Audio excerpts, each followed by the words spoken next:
Nutrition for bone healing. Hi, I'm Chris Masterjohn, and I have a PhD in nutritional sciences. I am not a medical doctor, and nothing contained in this episode may be construed as medical or nutritional advice of any kind, or a substitute therefore. This episode is meant purely as scientific education. If you wish to act on any ideas presented in this episode, please consult your physician first, and never take anything herein as a reason to contradict medical advice. With that said, enjoy the episode.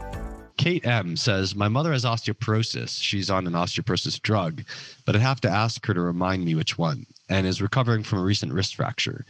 What are your nutritional supplement recommendations for her healing? For instance, she takes Innovix K2 supplement, the one you suggested. Would taking 2 of the K2 pills instead of one be helpful? Thanks. I actually have a bone healing protocol that I used for myself when I broke my toe a couple of years ago doing Brazilian Jiu-Jitsu. Let me see if I can pull that up easily. Actually, I never published this. I gave it to a consulting client. But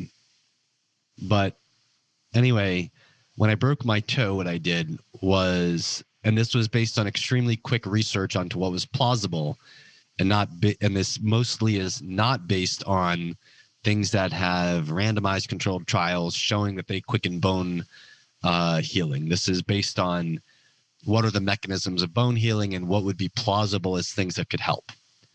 And so my protocol was 10 grams of citrulline a day divided evenly across meals, taken before the meal. And that's based on improving nitric oxide-based blood vessel dilation, which is critical to getting nutrients into the spot that needs healing. 1,500 milligrams of calcium from bone meal powder. And the bone meal powder is important as the source of calcium because it also provides phosphorus equivalent to the amount, that matches the amount of calcium needed for bone, as well as other trace minerals, all in proportion to how they appear in the bone. 1 heaping tablespoon of collagen at every meal with 200 milligrams of vitamin C mixed in. And that's to support collagen synthesis, since roughly 50% of bone is collagen and is protein, and 95% of bone protein is collagen. 400 milligrams of magnesium glycinate per day, preferably divided between meals. And that's, well, there is magnesium in bone, but I probably was including that mostly to support energy production needed for healing. 3 milligrams of manganese per day. That I believe was for the probably to support the production of proteoglycans in joint matrix. 3 to 5,000 IU of vitamin D, 10,000 IU vitamin A, 1 milligram of vitamin K2, preferably divided between MK4 and MK7. 20 IU of alpha tocopherol, along with other mixed tocopherols and tocotrienols. So the A, D, and K are all needed for bone protein synthesis, especially for certain proteins that are needed either to become part of the bone matrix, as in osteocalcin, or to allow calcium to get into the bone matrix, such as matrix GLA protein or MGP. And the vitamin E is there mainly because vitamin E will be depleted by the other fat-soluble vitamins if you don't co-supplement it. And then eat a nutrient-dense diet, salt food to taste, supplement anything that might be limiting.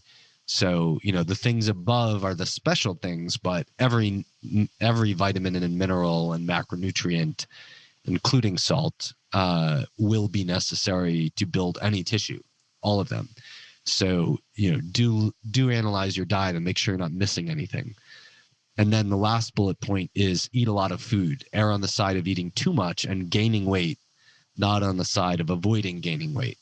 And that's because you need lots of calories and lots of ATP to do anabolic things. And the last thing you want to do is limit your bone healing because you're trying to avoid gaining weight. If you gain weight, you can always lose weight after the bone is healed. And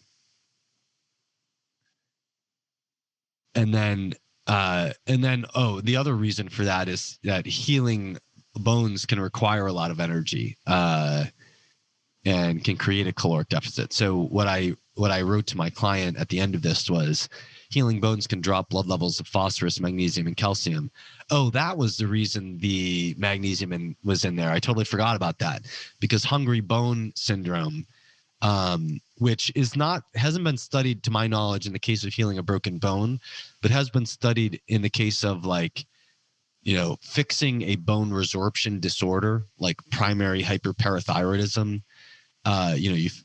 You fix that clinically, and then all of a sudden the bone starts rapidly accreting minerals. And so it steals the phosphorus, magnesium, calcium from the blood. So I felt intuitively when my toe was healing that I had hungry bone syndrome, and that I had a caloric deficit, and that I was sapping every ounce of energy in me to heal the toe. And so I understand if people say my intuition isn't science, but this protocol is partly based on my intuition that is exactly how I felt when my toe was healing, and it seems plausible. So anyway, I went on. After the bone heals, if you were in a caloric deficit, you could experience some refeeding syndrome, which can lower blood levels of phosphorus, magnesium, and potassium. If you get dizzy or twitchy, supplement with these minerals further and eat more food, but eat small, frequent meals rather than large meals. This was based less on my speculation and more that I felt like all of this happened to me. So I felt like I was in a caloric deficit from healing the toe, that I was experiencing hungry bone syndrome, and that the more I did to fix those, as I improved my caloric intake, I was experiencing some level of refeeding syndrome. And so I designed the protocol to layer on top of my already potassium-rich diet, which would be more relevant to the refeeding syndrome, the things that are not only necessary based on mechanisms of bone healing from reviews that I was reading, but also based on my intuition that these adverse effects of healing the bone could come up, and those needed to be dealt with too. All right. So I hope that helps, Kate. Thank you for your question. This episode was part of a Q&A for members of the CMJ Masterpass, where I hold monthly private Zoom Q&As for my members.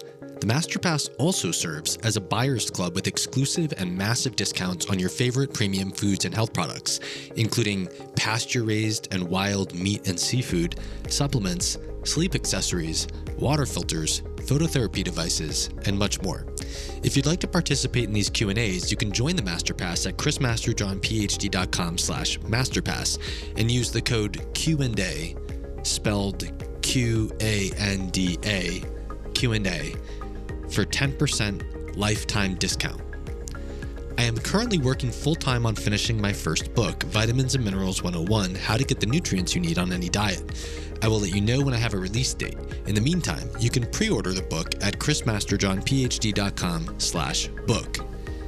Testing Nutritional Status, the Ultimate Cheat Sheet, has been newly released as version 1.3. This is my comprehensive system for managing nutritional status with lab tests, dietary analysis, and comprehensive intake of your signs and symptoms. The new version has a comprehensive guide to interpreting the Genova methylation panel.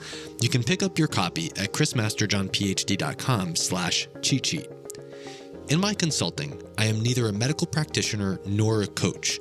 I serve as your data analyst and your strategist. I teach you scientific principles of health and wellness, help you analyze your data, and help brainstorm actionable strategies. You can sign up for a consultation at chrismasterjohnphd.com/consultations.